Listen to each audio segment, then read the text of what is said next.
জল নেই? জল শেষ হয়ে গেল নাকি? এই জানো তো, গ্রামের সব জলাশয়ের জলস্তর না নেমে গেছে, পুকুরও শুকিয়ে গেছে, কুয়োতে জল অনেক নিচে চলে গেছে। কি যে হবে কে জানে। এই বছর তো বৃষ্টি হয়েছে কম, তার উপর মানুষজন জল ব্যবহারের চেয়ে নষ্ট করে বেশি। দেখি মহারাজকে বলতে হবে।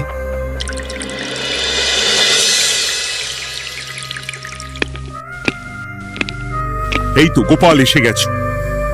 শুনেছো, রাজ্যে সকল জলাশয়ে। শুধু শুনিনি, চাক্ষুষ দেখেছি, আর এর কারণ ও তার সমাধানও ভেবে এসেছি মহারাজ। তুমি কি বলতে চাইছো সেটা বলো না খোলসা করে। মহারাজ, আসন্ন দিনে জলাভাব মেটানোর একটাই উপায়, তা হলো প্রজাদের উপর কর চাপানো। মহারাজ, আমার ঠাকুরদা বলতেন, যা মেলে মূল্য বিনে তার মূল্য কে আর জানে। আমরা যেহেতু জলের মতো এত মূল্যবান সম্পদ বিনামূল্যে পাচ্ছি, তাই একে গুরুত্ব দিতে শিখিনি। সবাই মিলে দেদার জলের অপচয় করছে। আমি এই অপচয়ের বিরুদ্ধে কর বসানোর পরামর্শ দিচ্ছি মহারাজ। জলের জন্য দেবে দাম, ছুটে যাবে কাল ঘাম। হ্যাঁ, যখনই জলের জন্য কর দিতে হবে, তখনই জলের অপচয় বন্ধ হবে। এতে লাভটা কি হবে গোপাল? মানুষ কম জলে কাজ করা শিখে যাবে, ফলে আগামী দিনে যদি জল সম্পদ কমেও যায়, এই কৃষ্ণনগরের প্রজারা আগে থেকেই তার জন্য প্রস্তুত হয়ে যাবেন। কিন্তু আমি আমার প্রজাদের কাছ থেকে জলের দাম নেব গোপাল? না মহারাজ, কর বাবদ যে অর্থ উপার্জন হবে, তার সাথে আপনার দান মিলিয়ে রাজ্যের মধ্যে একটা বিরাট কৃত্রিম জলাধার বানানো হবে। বাহ বাহ বাহ! যেখানে বৃষ্টির জল সংরক্ষণ করা যাবে মহারাজ। এতে সারা বছর ধরে আর কোনো জলের অভাব থাকবে না মহারাজ। গোপালের প্রস্তাব বড় ভালো লেগেছে। আগামী দিনে ইতিহাসে এই কর্মযজ্ঞের কথা লেখা থাকবে বলেই আমার বিশ্বাস। আর তাই আমি গোপালকে এই মুহূর্তে 50টি স্বর্ণমোহর উপহার দেব বলে ঘোষণা করছি। সাধু সাধু সাধু।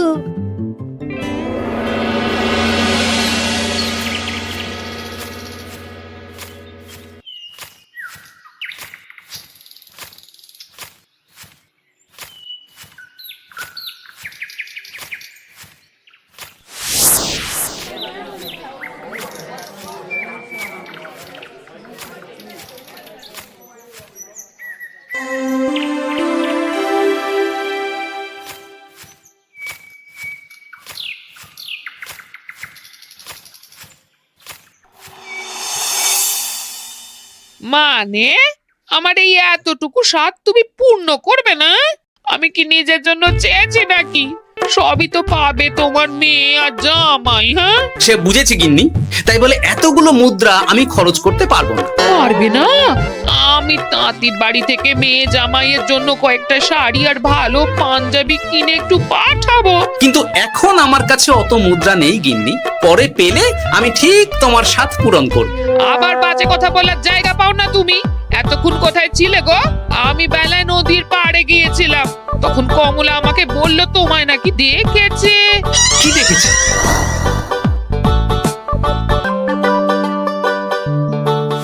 কোথায় গেল? এত বড় মুদ্রা থলে কি হাওয়াতে উবে গেল নাকি? এই রে, এ তো মহা ঝামেলা। কখন কে যে গিন্নিকে খবর দিচ্ছে সেটা টেরও পাইনি। বলি মুখে কুলু পাটলে যে বড়, বলি রাজা মশাইয়ের কাছ থেকে যে এত রোজগার করো, সেই মুদ্রা যায় কোথায়? আহ, কানের মাথা খেও না তো। আমি কি তোমার কোনো কিছুর অভাব রেখেছি? বলো একবার। খাওয়া পড়া কোনো কিছুর তো কোনো খামতি নেই তোমার। মানছি রাখোনি, কিন্তু তাই বলে আমিও তোমার স্ত্রী, তোমার গিন্নি গো, গিন্নি, তাই না? আমার তো জানার অধিকার আছে নাকি যে তোমার উপার্জনের অর্থ করি সব কোথায় যাচ্ছে? জানবে জানবে, সব জানবে। এখন কিছু খেতে দাও দেখি, পেটে ছুঁচোয় ডন বৈঠক মারছে। না, এরপর থেকে আর মহারাজের কাছে উপহার পেলে ওইভাবে খোলা হাটের মধ্যে দিয়ে আসা যাওয়া করা যাবে না।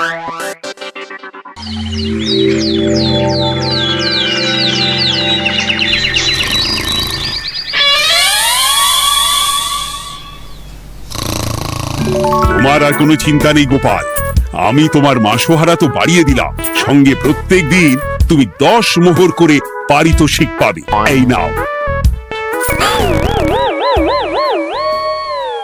আহ, এই ভোরবেলায় একটা জব্বর স্বপ্ন দেখা গেল বটে। এই স্বপ্ন খুলে গেলে আর কোনো চিন্তা নেই। গিন্নি, ও গিন্নি, বলি গেলে কোথায়? গিন্নি, সাড়া নেই। ও গিন্নি, রাগ করলে নাকি গো? আরে এসো এসো, এমন একটা স্বপ্ন দেখেছি না যে তোমার আর কোনো চিন্তা থাকবে না গিন্নি। মোহর আর মুদ্রা একেবারে ঝরে পড়বে গো।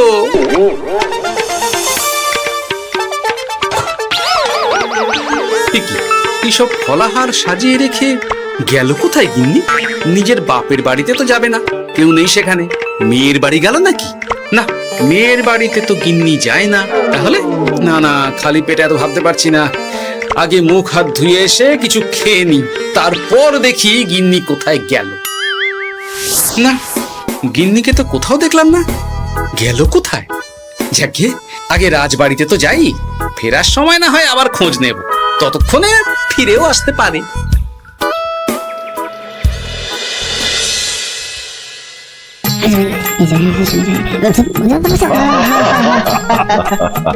বাহ বাহ বাহ, একেই বোধহয় বলে সঙ্গগুণ। অনেকদিন এত হাসি নিয়ে। যা বলেছেন মহারাজ। হাসির চোটে পেটে ধরছে খিল। কর্তা আর গিন্নিতে দেখছি রয়েছে অনেক মেল। কি গিন্নি, তুমি এখানে কি করছো? কি গোপাল, তুমি রাজসভায় এলে যে বড়? তুমি নাকি রাজসভার কাজ থেকে অবসর নিতে চেয়েছো? হ্যাঁ, এই কথা কে বললো মহারাজ?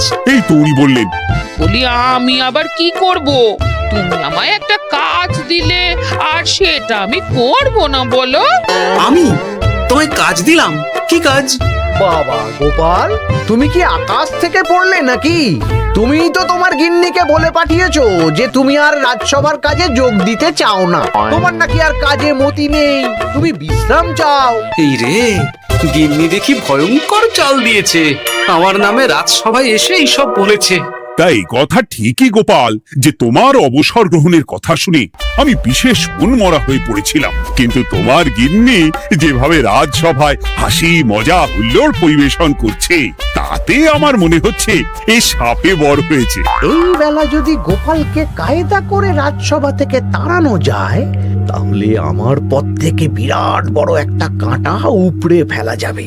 গোপাল গিন্নি সবার মধ্যে বিলিয়েছেন হাসি, তার জন্য রাজামশাই হয়েছেন ভারী খুশি। হ্যাঁ গোপাল, তাই আমি ঠিক করেছি তোমার স্থানে আমি তোমার গিন্নিকেই বহাল করব। হ্যাঁ, তোমার সঙ্গে ঘর সংসার করে ওর বুদ্ধি বেশ খোলতাই হয়েছে, সেটা বোঝাই যাচ্ছে। এছাড়াও আমাদের অনেক পরামর্শ দিয়ে সাহায্যও করতে পারবে। তাছাড়া উনি মহিলা বলে অন্দরমহলেও যেতে পারবেন, রানীমাও খুশি হবেন বলেই তো আমার বিশ্বাস। কি গোপাল গিন্নি, তোমার এই কাজ করতে কোনো আপত্তি নেই তো? আপত্তি কেন থাকবে মহারাজ? আমি ধন্য আপনি আমায় এত বড় সম্মান দিচ্ছেন বলে। এ তুমি আমার কত বড় সর্বনাশ করলে গিন্নি। তুমি কিনা শেষে আমার চাকরিটাই খেলে। এটা গোপালের জন্য বড় ভালো হলো, তাই না? কোনো কাজ করতে হবে না, কিন্তু রোজগার আগের মতোই থাকবে। অবসর আর উপার্জন একসাথে। না হে গোপাল, তুমি আর এখানে কাঁচু মাচু মুখে দাঁড়িয়ে না থেকে নিজের বিশ্রামে ব্যাঘাত ঘটিও না। আমাকে সবার কাজ শুরু করতে দাও। যথা আজ্ঞা মহারাজ।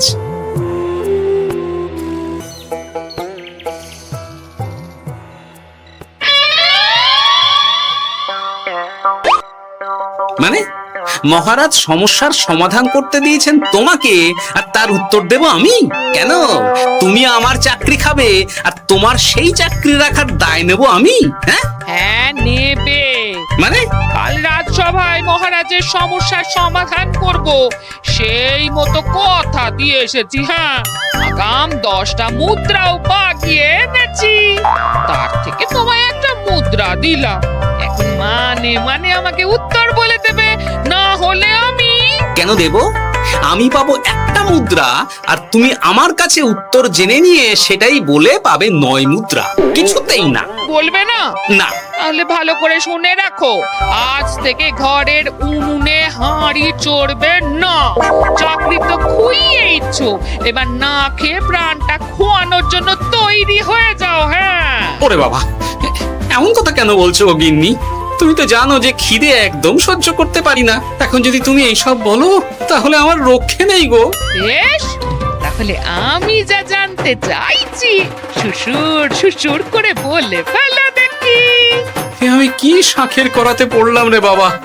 ঠাকুর, এত দুর্ভোগ লেখা ছিল, ঘরে বাইরে সব জায়গায় এত হেনস্থা যে সহ্য করা যায় না ঠাকুর।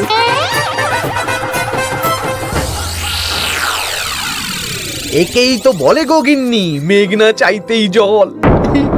এতদিন কতভাবে চেষ্টা করেছি গোপালকে রাজসভা থেকে তাড়াবার, আর গোপাল নিজেই কিনা রাজসভা থেকে পালিয়ে গেল। কি সব বলছো? তোমার শরীর ঠিক আছে তো? শরীর মন সব ঠিক আছে, তবে গোপালের বদলে কাকে বহাল করা হয়েছে শুনলে তোমার মাথা ঘুরে যাবে। কাকে? গোপাল গিন্নিকে। আমার কিন্তু বিষয়টা খুব একটা সরল ঠেকছে না গো। গোপাল ভাঁড়ের বুদ্ধি তো আর যে সে বুদ্ধি নয়। উনি যাই করেন খুব ভেবে চিন্তে করেন, এর পেছনে আবার কোনো মতলব নেই তো। এটা তুমি মন্দ বলনি গিন্নি, গোপালকে নিয়ে সত্যিই কোনো বিশ্বাস নেই। ও কখন কি ঘোট পাকাচ্ছে বলা যায় না। আমাকেও সাবধানে থাকতে হবে, দেখতে হবে যে গোপাল আসলে কি চাল চালতে চাইছে।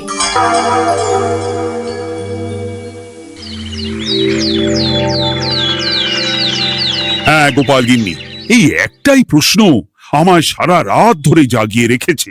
মানুষ মরে ভূত হয়, ভূত কি মরে? তাহলে ভূত মরলে কি হয়? মানে মহারাজ, এই প্রশ্নের উত্তর আমার আজকে দিতে ইচ্ছে করছে না। হ্যাঁ, আমি না হয় আপনাকে আগামীকাল এই প্রশ্নের উত্তর দেব, ঠিক আছে? হ্যাঁ, গাছ থেকে পড়ে গেলে জাপটে ধরে ডালকে। আজকের প্রশ্নের উত্তর উনি দেবেন কালকে। না হে গোপাল গিন্নি, তা হয় না। এই প্রশ্ন আমাকে সারা রাত বিচলিত করেছে। আবার যদি আজকেও এই প্রশ্নের উত্তর না পাই, তাহলে তো আবার একটা নিদ্রাহীন রাত আমাকে কাটাতে হবে। মানে আমি বলছিলাম কি মহারাজ, গোপাল গিন্নি তো সদ্য এই কাজে বহাল হয়েছে, তাই তাকে তো একটু সময় দেওয়া দরকার নাকি? কিন্তু প্রশ্নের উত্তর না পেলে যদি মহারাজের শরীর খারাপ হয়, তার দায় কে নেবে মন্ত্রী মশাই? এই রে, এখন আমি কি করব? এ তো মহা বিপদে পড়লাম দেখছি। আচ্ছা মহারাজ, ঠিক আছে ঠিক আছে, আমি এই প্রশ্নের উত্তর দেব, কিন্তু আমার না একটু সমস্যা আছে। খোলা হাওয়াতে গিয়ে না দাঁড়ালে আমার ঠিক মাথা খোলে না, তাই বলছিলাম। তাই না হয় যাও, হাওয়া খেয়ে এসে মাথাটা খোলতাই করে নাও, কিন্তু এই প্রশ্নের উত্তর আমাকে আজকেই দিতে হবে। হ্যাঁ, উফ, এই যে কি সমস্যা! সারাদিন ঘরে বসে থেকে থেকে তো আমার সারা গায়ে বাদ ধরে গেল। সেই সকালবেলা আমাকে ফলাহার করিয়ে দিয়ে গিন্নি তো চলে গেছে রাজবাড়িতে চাকরি করতে। এদিকে আমার যে পেটে কিচ্ছুটি নেই, তার কি হবে? মহারাজ দোকানে গিয়ে যে ভালো মন্দ খাবো তারও উপায় নেই, তাহলেই তো কাঁড়ি কাঁড়ি খরচা। না, একবার দেখি তো উনুন ধরিয়ে অন্তত ভাতটা চাপাতে পারি কিনা, তাহলে গিন্নির ওই হাঁড়ি না চড়ার হুমকির হাত থেকে অন্তত বাঁচা যাবে।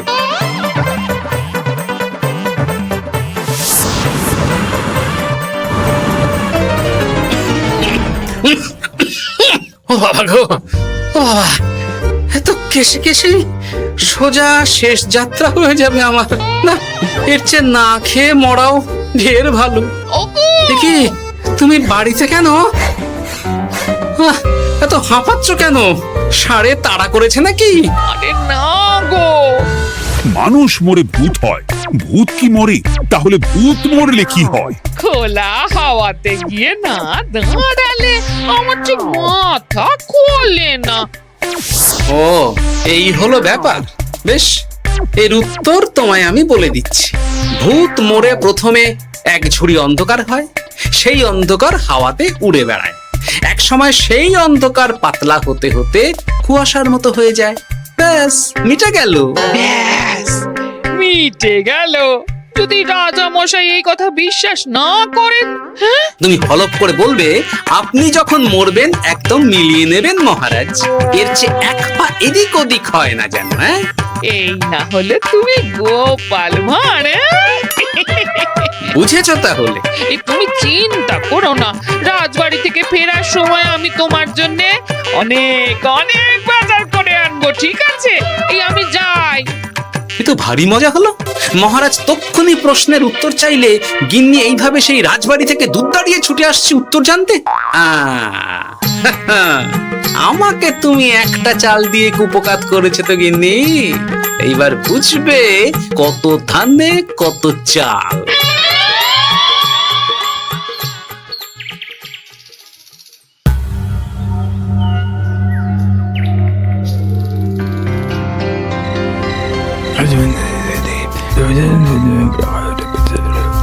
বুঝেছিস তো তোর কাজটা? খুব বুঝেছি গোপাল দাদা। নেই, এবার লেগে পড় দেখি।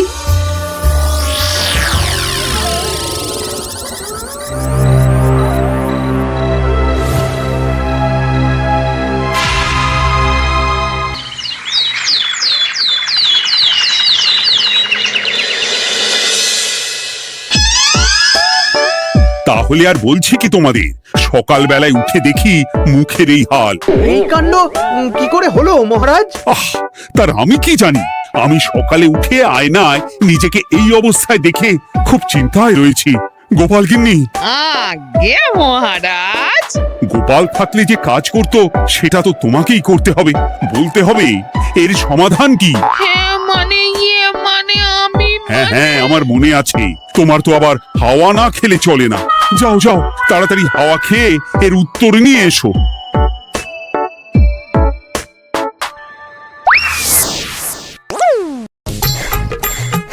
এই জন্য তুমি এত দূর ছুটে এলে গিন্নি? মহারাজকে বলবে যে তিনি যেন আজ রাতে চাদরটা মুখে ভালো করে মুড়িয়ে ঘুমোন, তাহলেই মিটে যাবে। এই রং চলে যাবে আর নতুন করে কিছু হবেও না। ও মা, বলি এত সোজা সমাধান? তা নয় তো কি?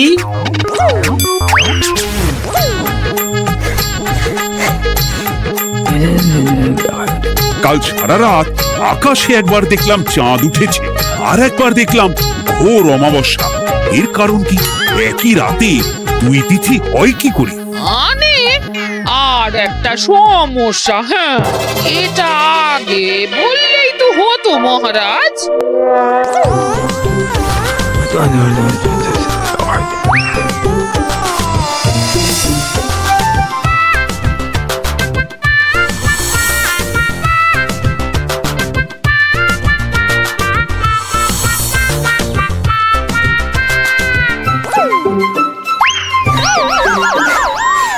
কি তুমি হাওয়া খেতে গিয়ে এইভাবে খাবি খাচ্ছ কেন গোপাল গিন্নি?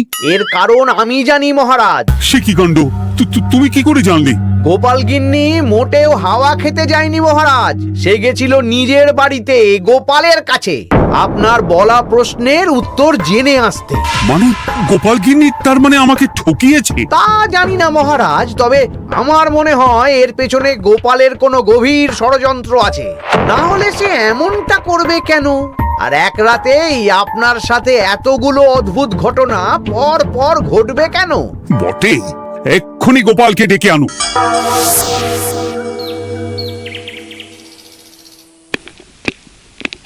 না মহারাজ, আমি সত্যি অবসর চেয়েছিলাম, আর তাই আমার গিন্নি আপনার কাছে এসে বলেছিল। ওর কোনো দোষ নেই মহারাজ। না মহারাজ, আমি মিথ্যে কথা বলেছি। হ্যাঁ, উনি আপনার কাছ থেকে পাওয়া সোনার মোহর নিয়ে বাড়ি যান না, তাই আমি ওকে শায়েস্তা করতে এই ফন্দি করেছিলাম। আসলে মহারাজ, আমি আপনার কাছ থেকে পাওয়া সোনার মোহর জল প্রকল্পের কাজে লাগাবো বলে কিছু জনকে নিয়ে একটা দল গঠন করতে গিয়েছিলাম, আর তাদের কাছেই ওগুলো রেখে এসেছি। এটা যদি আমার দোষ হয় তাহলে আমি ক্ষমা প্রার্থী মহারাজ। সাধু গোপাল, সাধু তোমার উত্তর। এই কাণ্ড!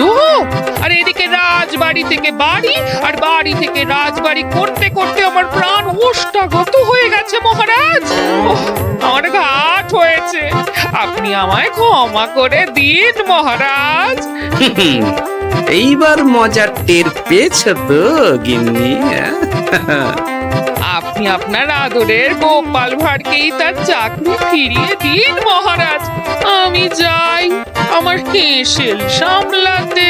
কেলে পচা খুব ভালো করেছে বলতে হবে।